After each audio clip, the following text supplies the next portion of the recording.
하나님 말씀 여호수아 10장 16절에서 28절까지 묵상 본문인데, 오늘 나눌 묵상 내용은 10장 19절에서 21절 그리고 27절 한 절입니다. 구약성경 335페이지입니다. 335페이지 여호수아 10장 19절에서 21절 그리고 27절 한 절입니다. 19절입니다. 너희는 지체하지 말고 너희 대적의 뒤를 따라가 그 후군을 쳐서 그들이 자기들의 성읍에 들어가지 못하게 하라. 너희 하나님 여호와께서 그들을 너희 손에 넘겨주셨느니라 하고, 여호수아와 이스라엘 자손이 그들을 크게 살육하여 거의 전멸하였고, 그 남은 몇 사람은 견고한 성들로 들어간 고로 모든 백성이 평안히 막게다 진영으로 돌아와 여호수아에게 이르렀더니 혀를 놀려 이스라엘 자손을 대적하는 자가 없었더라. 27절입니다. 해질 때에 여호수아가 명령하며 그들의 시체를 나무에서 내려 그들이 숨었던 굴 안에 던지고 굴 어귀를 큰 돌로 막았더니 오늘까지 그대로 있더라. 아멘. 오늘 본문의 제목은 대적하는 자가 없었더라. 대적하는 자가 없었더라. 오늘 이 본문은 이스라엘 군대가 막게다 동굴에 숨은 5 왕들을 가두어 두고 남은 적들을 섬멸합니다. 그리고 막게다 동굴에 돌아와서 가두었던 5 왕들을 끌어내어 처형함으로 전쟁을 완전히 끝낸다라는 그런 내용의 본문입니다. 오늘 이 본문을 통해서 우리에게 주시는 첫 번째 교훈입니다. 비난의 말을 거두게 하라. 비난의 말을 거두라. 비난의 말을 하지 말라라는 그런 교훈입니다. 16절에서 21절까지인데 21절 말씀 보시면 모든 백성이 평안히 막게다 진영으로 돌아와 여호수아에게 이르렀더니 혀를 놀려 이스라엘 자손을 대적하는 자가 없었더라. 여러분, 이 말씀에서 혀를 놀려 이스라엘 자손을 대적하는 자가 없었더라. 여러분, 이 대적이라는 말은 일반적인 싸움을 말하는 것이 아닙니다. 이 대적이라는 말은 비난이나 비아냥거리는 그런 조롱하는 말을 의미합니다. 여러분, 21절 이 말씀은 본문에는 기록하고 있지 않지만 무엇을 암시합니까? 그 전에는 이스라엘 백성들, 즉 하나님께서 선택하신 하나님의 백성들에 대하여 함부로 비난하거나 비아냥거리거나 조롱하는 말을 했다라는 것입니다. 그것을 암시하고 있습니다. 그러나 이제는 더 이상 하나님의 백성들을 함부로 비난하거나 비아냥거리거나 조롱하지 못하게 하신다라는 것이 사실 본문에서의 교훈입니다. 아무리 연합군의 5 왕은 패색이 짙어지자 연합했음에도 이길 수 없다라는 것을 감지하고는 가나안 산악지대에 산재한 여러 개의 그 스키암 동굴, 즉 막게다 굴에 자신들의 몸을 숨겼습니다. 그럼 본문을 전체 다 읽어보면 자신들은 숨은 것이라 생각을 했지만 여호와의 군대 대장은 다 알고 있었습니다. 그래서 이스라엘 군대들은 굴에 숨어있는 이 5 왕은 남겨두고 지도자를 잃어버린 적의 이 잔당을 완전히 소탕을 합니다. 그리고 22절부터의 말씀을 보시면 이스라엘 군대들이 다시 이 막게다 굴에 돌아와 숨어있던 이 5 왕도 결국에는 완전히 소탕을 합니다. 사랑하는 여러분, 이 본문을 통해 주시는 교훈이 무엇입니까?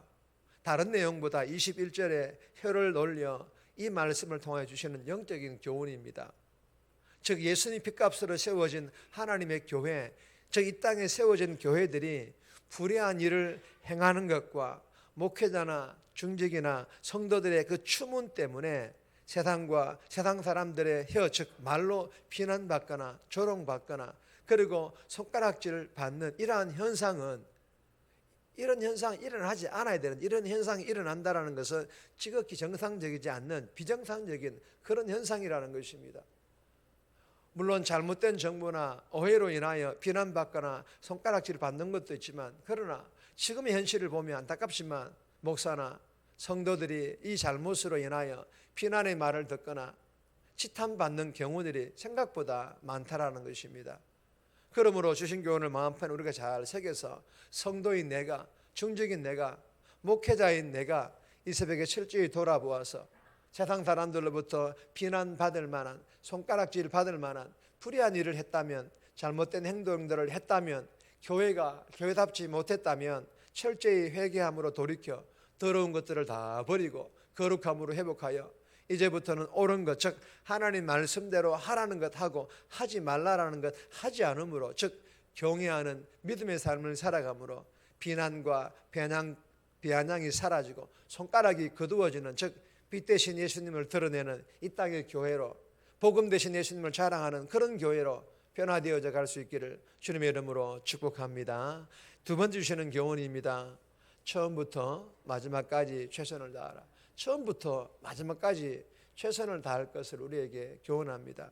19절에서 27절까지인데 27절 말씀 보시면 해질 때에 여호수아가 명령하며 그들의 시체를 나무에서 내려 그들이 숨었던 굴 안에 던지고 굴 어귀를 큰 돌로 막았더니 오늘까지 그대로 있더라.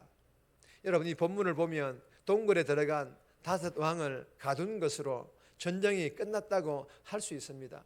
그러나 여호수아는 남은 적들, 즉 5 왕들을 완전히 섬멸하여 완전한 승리로 이끌어냅니다. 어떻게 보면 좀 잔인해 보이기도 하지만, 그러나 제가 늘 얘기하지 않습니까? 구약의 모든 전쟁은 영적 전쟁으로 하나님께 속한 전쟁이기에 다 영적인 의미를 가지고 있습니다. 이런 의미입니다. 어차피 하나님의 뜻대로 될 것인데 하나님께서 다 알아서 하실 건데 내가 굳이 할 필요가 있나라는 안일한 태도로 살지 말라라는 것입니다. 오히려 반대로 살아라는 것입니다. 하나님의 뜻이니까 하나님의 뜻에 내 몸, 내 시간, 내 물질 아까워하지 않고 더 충성, 봉사, 헌신하며 살아갈 것을 우리에게 교훈합니다. 사랑하는 여러분, 성도인 그리스도인이 되었다라는 것은 구원받은 것으로 끝난 것이 아니라는 것입니다. 천국 티켓 끊어놓은 것으로 끝이 아니라 이제부터 순종의 시작이라는 것입니다. 섬기는 교회에서 주어진 직분으로 더 잘 섬기라는 것입니다. 하나님께서 보내신 세상 속 삶의 현장에서 주어진 최선을 다하며 삶의 예배로 빛과 소금으로 삶을 살아가는 것인 줄 알고, 오늘 하루도 우리가 잠자리 들기 그때까지 주신 교훈대로 우리가 후회함 없는 그런 복된 삶, 멋진 삶 살아갈 수 있기를 주님의 이름으로 축복합니다. 세 번째 주시는 교훈입니다. 받고 나누어 주라. 받을 뿐만 아니라 나누어 줄 것을 교훈합니다.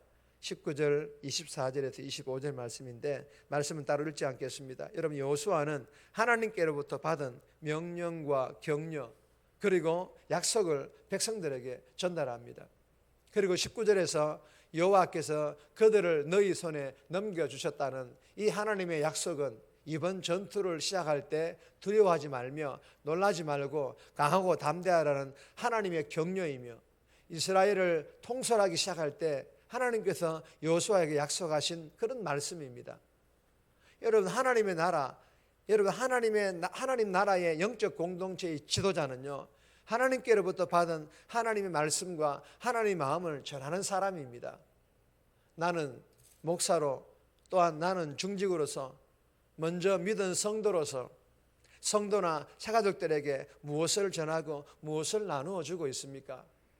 목사라도 중직이라도 성도라도 하나님께로부터, 즉 말씀으로부터 받은 게 없으면 나누어 줄 것도 없습니다.